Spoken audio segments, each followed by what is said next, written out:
Got your boy Jay in effect. What's good with you, Jay? What school you graduated from? Penfield. Penfield? Yeah. You a Penfield graduate? Mm-hmm. What year you graduated? 97.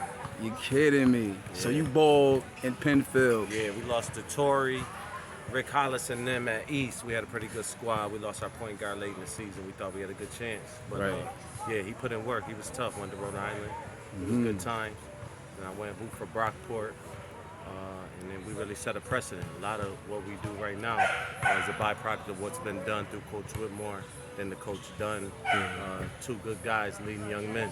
Yeah, that was an incredible year, 97 of basketball. Yeah, 97 was crazy in the town. In college and even in the NBA. So Brockport you went to, and your high school years before you went to Brockport, what was it like just climbing the ladder of JV to varsity? Oh, man. I didn't start playing basketball till like 6th grade. So I was blessed to just have like people to put you in position to think that you're great. They started me and I wasn't. I was kind of known as like, someone that was developing. Right. But I say that to say, I just had a dogged work ethic. I didn't want anybody to try to outwork me. So I couldn't jump as high or run as fast. So I had to try to find my own Study lane. the game, all the fundamentals and stuff. Yeah, not only like studying, but like the execution, like to really be playing games within games. So making sure not only do we win the game as a team, but that my man has less than 8 points. So like we had some really classic battles with Ray Henry. Yeah. And around that time, that was a really big deal, RH versus the field, because we had some really good basketball players over there, Daryl Heath, Kucha, a bunch of my teammates from back in the day. So it was good times back then. So you get into high school, it's a different atmosphere. What was it like your senior year? Senior year was gravy. My schedule was set. I understood the system. I knew the math and the assignment.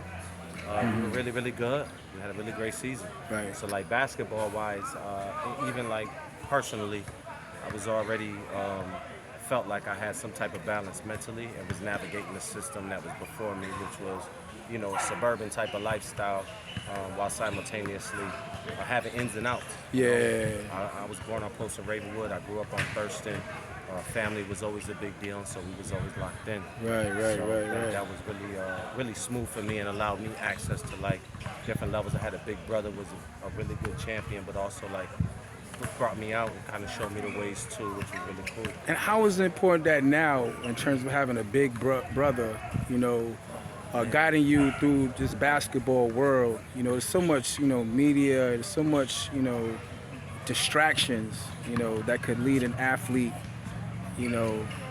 along their course. What kind of information? I think I see it in like levels. Like primary socialization is the most important. So like your nuclear family, it's important to have stability within the context and balance within the context of that. You need a healthy amount of love and really a small dose of discipline if you're structuring things right. And that's really what I felt like I had. That's why I can give young Jits more now, because I've had my cup running over from such a long time ago. Yeah. So I think that's really fundamental. Secondary socialization a lot of times is school, until the science of like children takes you to a point where your friends become more important than your peer group association. So it's a small transition between like 4th and 8th grade where that happens. And so it's important to be mindful and balanced in both places. And then I think high school was just, reproducing what I thought was working. Yeah. But going to Brockport, they wanted to redshirt me. I was like, no, I'm only going to be here for 4 years because I'm on my books. Yeah. So I think there's a lot of kids that have to make decisions early or think that they have to make decisions early relative to education. And my thing was just put the eggs in the basket, get it done, get it behind me so I can move to level 3, level 4, level 10. Right. And you was geared towards getting education as well as, playing sports as well. I mean, sports was everything until I thought I couldn't do it. So I really had what I think is a nice arc in career within the game of basketball. I went from Brockport to Southern Illinois University after I got my degree. I went to work on my master's, had some really good times down there. Early 2000s. Excitement in the park. Yeah, excitement in the park. These games on hard. Brooklyn. Right. Brooklyn did that. Okay. But we had Jermaine Dearman and a couple of basketball players down there, had captain's practice. So all of those things were good in terms of, and I was doing better than they were doing. So it was really exciting. But then when I came back to New York City, I actually played against Bone Collector in 2000. Bone Collector, that's a name for you. Okay, what was that experience like? Well, he came to Riverside Park. I was looking to get games because I just transferred down to New York City. Yeah. So I fared pretty well against him, and then one thing led to another, and then I was on prime time. And I was playing at the Rucker, Nike, Kingdom, Westport, Manhattan Classic. Together we chilled, 145th Mousy Tournament, Dykeman. So this was like my NBA. So I'm meeting like guys like Ron Artest, E.J. Lane, Marco Jarrett, Smith Parker, Alamo, Hard to Guard, Bone Collector, Headache, Hurricane. You know, these guys I'm chilling with on a regular basis. So the dude from Rochester, New York, who really couldn't jump that high or do that, they understood I knew basketball. So the transition happened where I was the only player coach for like 5 years, 2004 to 2009. The big homies, and I didn't have that type. I was working on my schoolwork, another master's. But they were coming back from playing professional high five, Reggie Freeman. And we had some good data, we had some good times, some really good experiences.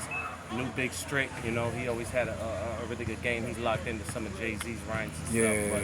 But it was like old New York, Chris Brown, Rihanna, courtside, felt the DeVoe. It was nothing to come to the park and see anybody. So it was really fun. Those times was definitely electric, man. I'm definitely feeling that vibe from back then. I'm from down the way, and I definitely know what it was about being in West 4th, Soul in the Hole, and all that. So I was 128th, and 5th is where I was. I originally came down to River Park Towers on the D, and for the New York folks, you know what I'm saying? So anybody know that, know it's kind of crunchy down there unless you're from the D. And one seat town, one in and out, really was a full baptism into a New York experience. But you know, I was able to navigate that. I went to school at Mercy College in the Bronx, you know, Westchester Square, East Tremont, and that was really cool. Right. And that was a blessing. So I had a rich New York experience, and then my mentor from before in Illinois called me and was like, yo, come work on this PhD, and so that was like a big decision.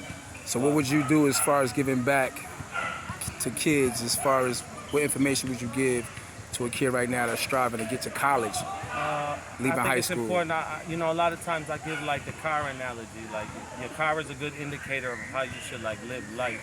You get 2 side view mirrors and a rear view mirror, and those are the things responsible for looking in the back. Right. And they're incredibly important. But then you have like a windshield, right? And that's where you're going. So like you can spend a lot of time in the rear view mirror feeling bad about your trauma and these things, and yes, you need to get the appropriate help in order to be able to find a place of balance with it. Right. But like, you can't control where you were born, but you can control where you pass away. Yeah. You know? And if it's not college, you could get a trade.